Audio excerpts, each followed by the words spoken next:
বন্ধুরা, আমি রাধে রাধে করে আজকে ভিডিওটা শুরু করব। তো আজকে তোমাদের জন্য একটা সারপ্রাইজ আছে, আমার জন্য একটা বড় সারপ্রাইজ। আমি অপেক্ষা করছিলাম যে কবে এটা আসবে।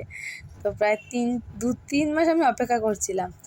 তো আর আমি প্রথমেও এই কোর্সটা করে হয়েছিলাম, তখন অনেক খুঁজে খুঁজে মানে পেয়েছি, জানেন তো। আমি মানে অনেকটা ইজিলি পাইনি।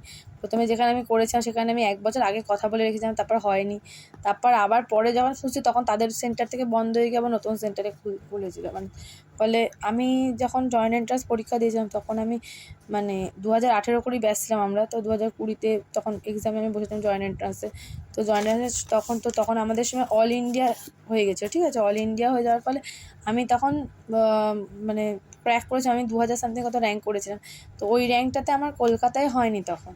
আমার হচ্ছিল তোমার ওই গুজরাট, রাজস্থান, মহারাষ্ট্র ওদিকে হয়েছিল। বোম্বে বিভিন্ন যেসব বেসরকারি কলেজগুলো আছে ওইখানে হচ্ছিলো। তো টাকা দিয়ে হয়তো পড়লে হতো, যে বাবা পাঠাতো, কিন্তু আমার বাবা চাইছে যে না, পাঠাবে না। বাবা চাইছে যে বাড়ির এখানেই করবে, যাতে আমি এখান থেকে করি আর কি। মানে জয়েন্ট এন্ট্রান্স আর দিইনি আমি তখন। ফলে ওই সময়টা বললাম না, আমি একটু ঘেটে গেছিলাম। তো ওই জন্য আমিও মানে কাউন্সেলিং করিয়েছিলাম, কেন আমার তখন আর ইচ্ছা করছিলাম যে অন্য কিছু পড়তে।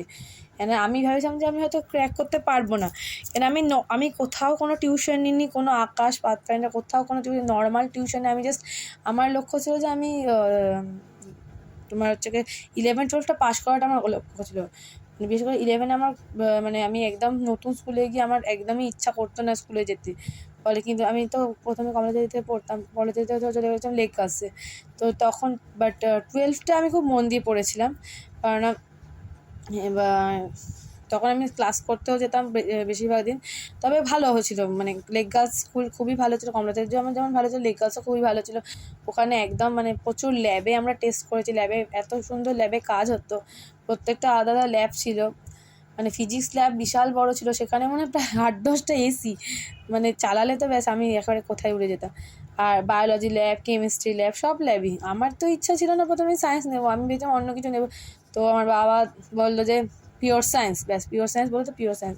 আমি মাধ্যমিকে তোমার 87 নাম্বার ম্যাথসে করেছিলাম। আর তারপর 90 মানে পুরোটা অ্যাপ্লাই করে দিয়েছিলাম। তো আমি 87 পাওয়া ভেবেছিলাম। তো বাবা খুব মানে 3 মাস মনে আমি যে কষ্ট পেয়েছি, আমার কাছে আমি 87 পাবো না, আরও কমে যাবে। তো আমি 87ই পেলাম। আর ফিজিক্সে পেলাম 92। আর বায়োলজিতে মনে হচ্ছে কি 90 97 এরকম সামথিং পেয়েছিলাম, হ্যাঁ। তো তারপরেতেই আমি সায়েন্স নিলাম আর কি। তো পিওর সায়েন্সে নিয়েছিলাম। তো তখন আমি আর করতে পারলাম। তো তখন তারপর আমাকে বাবা বললো গ্র্যাজুয়েশনে ভর্তি করছে, নর্মাল গ্র্যাজুয়েশনে, বোটানি নিয়ে। আর আমার মন বসলো না, তো বোটানি ছেড়ে দিয়ে লাস্টে আবার আমি ডিএলএডে ভর্তি করে দিল, টিচার ট্রেনিংয়ে। তো টিচার ট্রেনিং করার পর তখন ওখানে আমার একটা বন্ধু ছিল নিপুণিকা বলে, ও বললো একসাথে গ্র্যাজুয়েশনও করা যায়, করে নে তুই। তো তখন আমি গ্র্যাজুয়েশনটা করলাম। এবং আমি গ্র্যাজুয়েশনের পরে Netaji Subhash open university graduation. দেখো, এটা হচ্ছে আমার সার্টিফিকেট এসে গেছে জ্ঞানযোগ থেকে, যেটা হচ্ছে কি তোমার কাউন্সিলিংয়ের।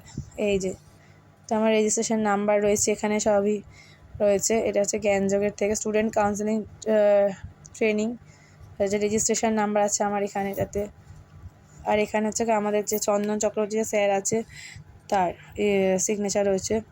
এটা 6 মান্থসের একটা কোর্স ছিল। যে দেখো লেখা রয়েছে, হ্যাঁ satisfactorily completed the 6 months certificate course of student counselling. এরপর আমার ইচ্ছা আছে যে কেরিয়ার কাউন্সিলিংটা করে নেবো আমি। আসলে ছোটো ছোটো স্বপ্ন নিয়ে এগোচ্ছি, ধীরে ধীরে এগোই আর কি আমি।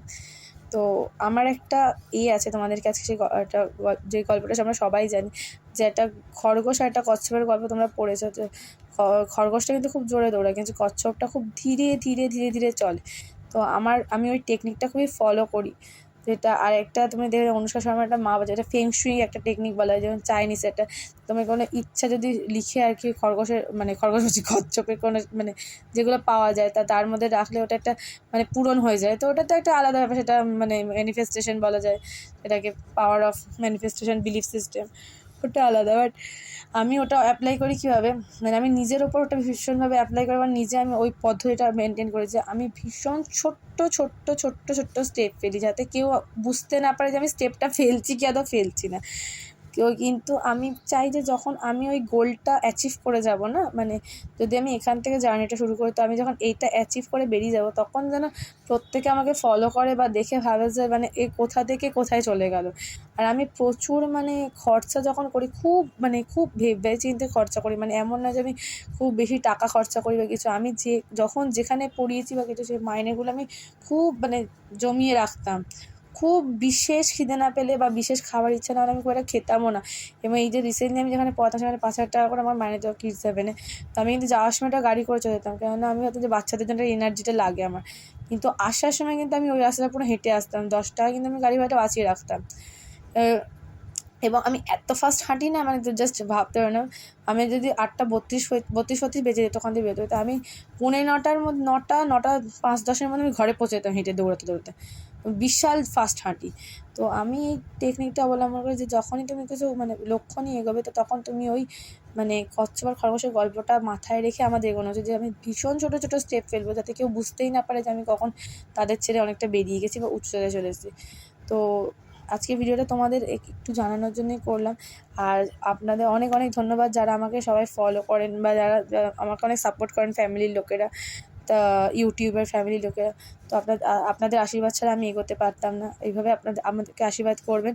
আর যদি কারোর কোনো কিছু দরকার হয় বা কোনো কথা বলা দরকার হয়, তাহলে আমার সাথে যোগাযোগ করুন বা কমেন্টে জানাবেন। আমি অবশ্যই সেটার উত্তর দেবো আপনাকে, বা বলে দেবো যে কীভাবে আপনি অ্যাপ্লাই করলে সেটা আপনার সুবিধা হবে।